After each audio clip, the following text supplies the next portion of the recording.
This here trailer for the Gallows and Company is made possible by a generous bestowal from the Kida Swamp Goose Farm. A proud family operation serving the lizard folk of Tidehome for several years.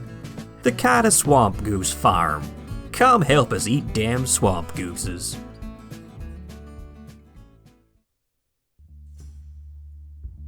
The Gallows End Company has been assigned to travel to Phandalin, a town several days north on the high road out of Waterdeep. But the journey is interrupted when they encounter a robbery in progress.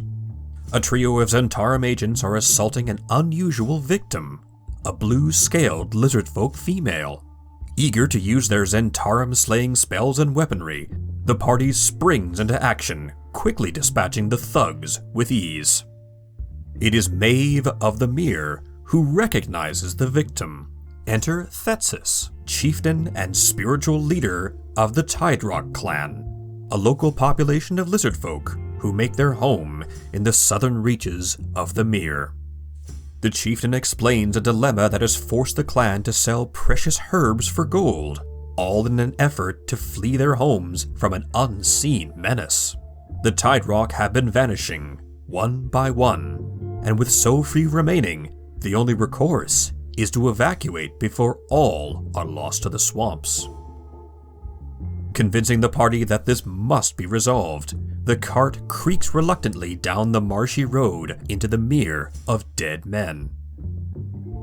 The scene changes to the surprisingly comfortable village of Tidehome, a cavernous array of tunnels, hot springs, quaint wooden huts, and kelp gardens.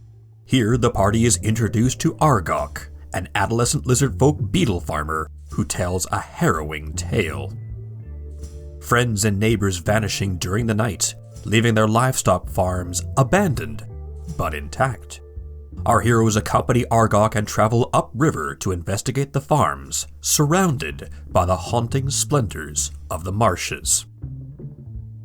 At the same time, Maeve is increasingly disturbed by the absence of her own people, for not a single brother or sister of the Night Garden is to be found assisting the Tiderock in their hour of need.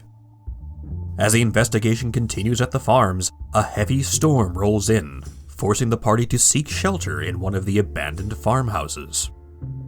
During the night, Maeve is called outside by a familiar voice, leading her to the river that flows from the heart of the swamps. A sudden scuffle of clawed feet, the flash of teeth, and a rush of darkness is all she detects before unconsciousness pulls her under. In the morning, the party resumes their search, spurred on by the sudden loss of one of their own. Another full day of searching yields no results until the following evening, when a band of raiders descend on the party's camp. But this time, the hunters become the hunted. Zindo manages the ambushers with some truly creative and punishing tactics, so effective and graphic that even the narrator is reluctant to fully explain them. So I won't. You guys don't understand. These bullywugs were hurt really bad in the making of this story, and I'm getting some very stern looks from their union reps. Yes, bullywugs. These amphibious fiends confess that they were sent to gather victims for a contest between 3 tribes of the Mere, all to find an avatar for a mysterious and malevolent figure known only as Umbergal. With Argok's assistance, the party makes their way to the ominous ritual grounds at the Isle of the King, where the missing Tiderock citizens are found alive, bound into cages. Among the subdued is Maeve, who seems to be taking center stage as the prime sacrifice for Umbergal's zealots. Worse yet, the leader of the ritual is none other than Chieftain Thetsis herself. In desperation, the party makes a plan to disrupt the ritual and save their friends. But Jet decides on a different angle of approach as she strides confidently towards the camp. Jet's half-elven face, arms, and body meld and transform to assume the form of a black-scaled lizardfolk, allowing her to blend in with the chieftain's personal guard.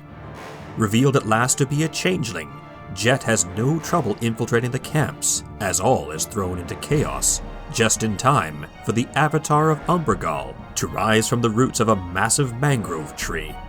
The company wrestles victory from the churning, muddy waters of defeat. The abomination is sent back to hell, and Thetis is left powerless to rally her zealots. Because let's be honest, it's awfully hard to continue your plans when your head has been removed from your shoulders. Victorious but exhausted, our heroes free the missing lizard folk and return to Tidehome before continuing their journey to Phandalin. 3 days later, the party arrives at the small town nestled into the foothills of the Sword Mountains, eager to connect with the local franchise. Yet as their wagon rolls into town, it becomes clear that not all is well. The Phandalin headquarters has been burned to ashes, and the franchisees are nowhere to be found. This is the continuing story of the Gallows End Company.